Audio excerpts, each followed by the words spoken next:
December থেকে অস্ট্রেলিয়ায় সামাজিক যোগাযোগ মাধ্যম ব্যবহারের ওপর জারি হচ্ছে নতুন নিষেধাজ্ঞা। গত মঙ্গলবার অস্ট্রেলিয়া সরকারের পক্ষ থেকে এ ঘোষণা আসে। নিয়ম অনুযায়ী ১৬ বছরের কম বয়সীরা সামাজিক যোগাযোগ মাধ্যম ব্যবহার করতে পারবে না। এর মধ্যে আছে ফেসবুক, ইনস্টাগ্রাম, স্ন্যাপচ্যাট, টিকটক, এমনকি ভিডিও শেয়ারিং সাইট ইউটিউব। বিভিন্ন দেশ এবং প্রযুক্তি সংস্থাগুলি অস্ট্রেলিয়ার এই সিদ্ধান্তের উপর ঘনিষ্ঠভাবে নজর রাখছে। With the support of the regulatory guidance being published today, there is no আমরা সর্বদা অস্ট্রেলিয়ানদের সিদ্ধান্তকে সমর্থন করব এবং অস্ট্রেলিয়ান শিশুদের নিরাপদে রাখব।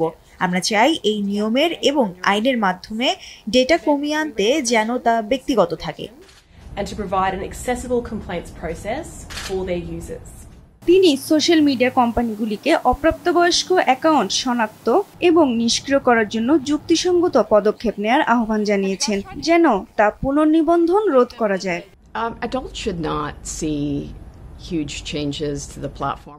প্রাপ্তবয়স্কদের প্ল্যাটফর্ম কিশোরদের জন্য উপযোগী নয়, তাই আমরা বয়সসীমা পরিবর্তন না করে নিয়ম পরিবর্তন করছি। সেবার বদল নয়, বরং কম বয়সীরা যেন তা ব্যবহার করতে পারে সেই জন্য কয়েক স্তরে ব্যবস্থা নেওয়া হবে।